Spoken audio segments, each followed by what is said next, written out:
Hey guys, welcome to Snake Nook. I'm Vanny and this is Tsunami.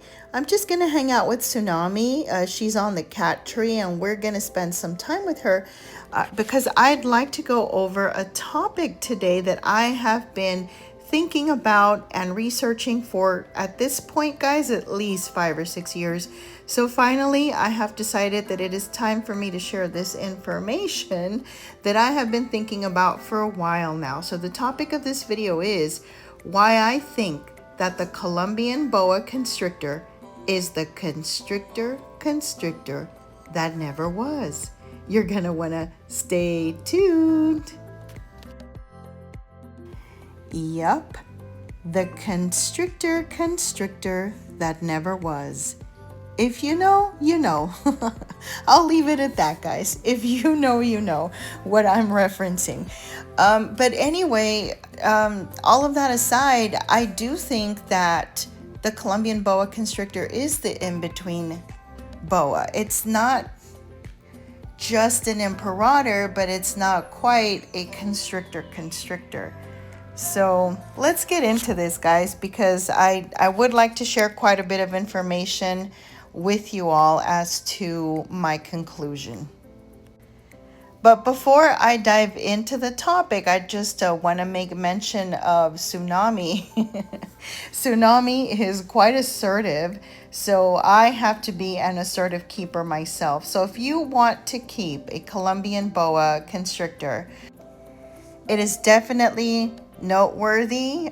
Just keep in mind that you have to be an assertive keeper yourself. And with snakes that get this large, because this is a large snake, you definitely have to be a confident handler as well. So I just want to put that out there. She is a pretty large snake and has quite a bit of growing to do. So definitely not for a keeper that is going to let fear or uncertainty just sort of make their resolve waver around these snakes. You definitely do not want to be sort of second guessing your confidence and your assertiveness around a large constrictor. Like Tsunami, so she's not quite full grown, so there will be more Tsunami in the future, and Vanny has to be very confident, very certain, definitely assertive in the way I handle her and redirect her. Yeah, no need for the third person thing. I didn't like that. Sorry, guys. So please take the rest of the content in this video with a grain of salt. This is really based on my own personal research, really ongoing for quite a few years now, at least a handful of years, maybe more. Just me reading multiple sources online or books, just coming from many different places. I've gathered bits and pieces, and then of course my own experience having these Colombian boa constrictors. I do have 2 of them, and this is how I have come to my conclusion of the boa, this particular boa constrictor being the in-between boa. So the impressive boa constrictor is a member of the subfamily Boinae in the Boidae family. You are looking at my Colombian boa constrictor Tsunami, who is 3.5 years old and is 6 feet long. I well suspect Tsunami is female, even though she was purchased as a male. She's a captive bred specimen whose parents are imports from Colombia. Therefore, I'm fairly certain she doesn't have Central American boa genes. And that, however, is not the case with some boas that can be found in pet stores and expos. So if somebody buys a Colombian redtail or red-tailed boa, those may come from a long line of captives that stem from several generations in captivity, and they could have been bred by keepers who had little knowledge about boa locality, consequently mixing Central American boa and South American boa bloodlines. I think that the Colombian boa constrictor is the in-between boa. So that is why I think of my Colombian boa constrictors as a constrictors that never were. I do have 2 Colombian boa constrictors, and I also have 2 Central American imperators. And so I've been able to compare and contrast, not just like physical differences and similarities, but also just like disposition and like feeding patterns and so forth. Anyway, guys, so going back to the topic, I think that the Colombian boa constrictor imperator is neither just an imperator nor a full constrictor. So strangely, the Colombian boa constrictor has never quite been accepted into constrictorhood. So while there's a lot of info on the internet on how to distinguish an imperator or imperator from a constrictor, no one truly mentions how there is an in-between boa. And the Colombian boa constrictor imperator has long been rejected as a true red tail, yet it is undeniably different from the Central American imperator.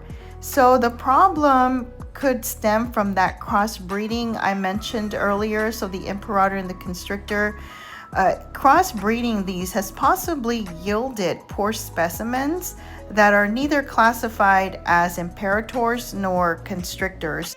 And because of that crossbreeding, we now have the most commonly known boa, just referred to as the common boa, but that is usually tied to the Colombian boa constrictor.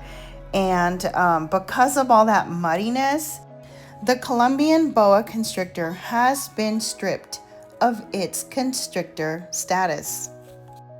Experts are quick to point out that the Andes Mountains is a natural barrier between the constrictor, which is also referred to as a true red tail, and the Colombian boa constrictor. Yet no one talks about the Darien Gap. So I'm going to tell you about the Darien Gap real quick here, guys.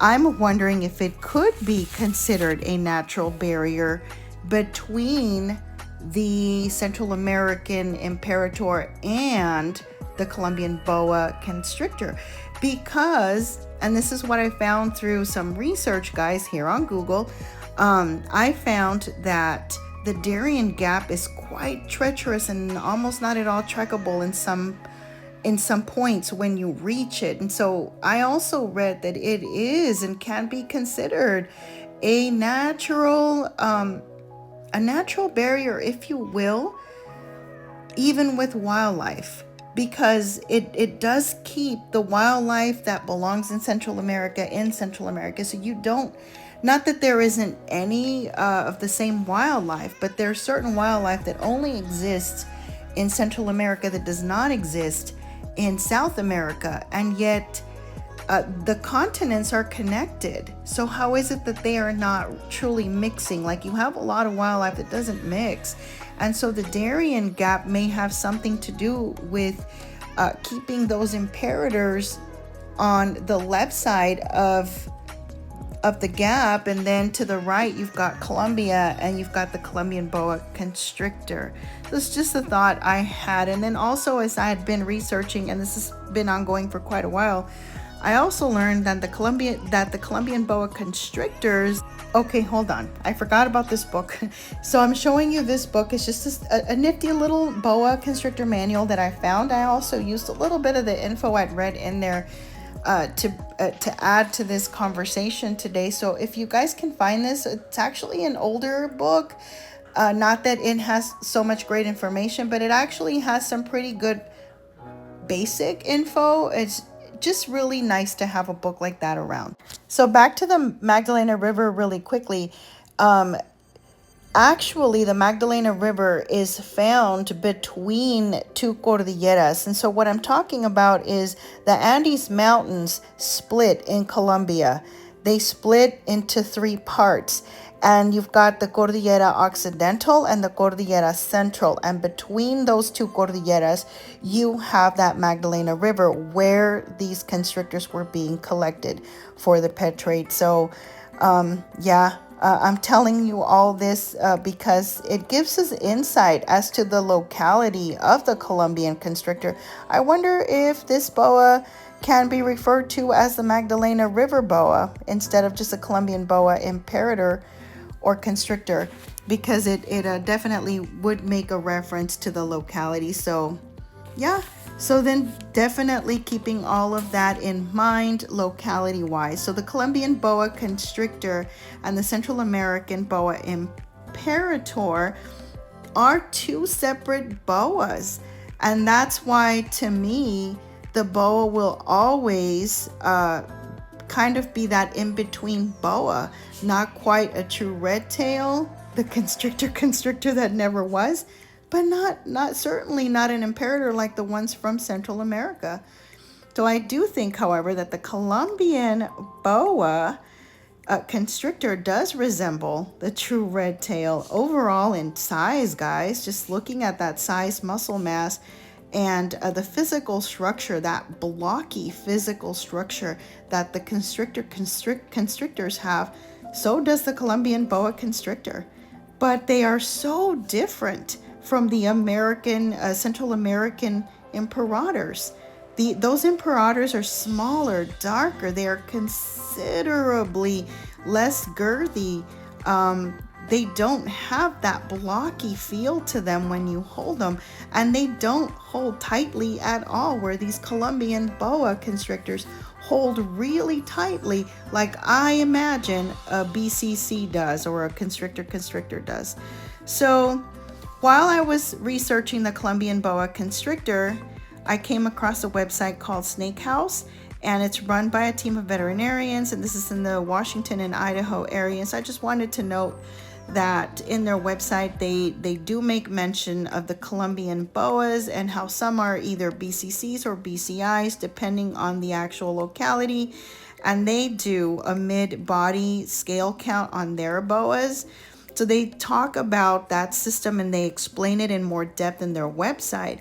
And that's how they have come to classify some of their Colombian boas as either BCCs or BCIs. I haven't done that with Tsunami, but it sounds interesting. Once I learn how to do it, I may do it, and I'll share the results with you. Well, guys, there you have it. Why I think the Colombian boa constrictor is the in-between boa, or the constrictor that never was. Thank you so much for watching the video to the end. We certainly appreciate your time here at Snake Nook, and we hope to see you here again next time. Hit that like button, hit that subscribe button so that you don't miss a single upload in the future from Snake Nook. Y'all have a good one. Bye.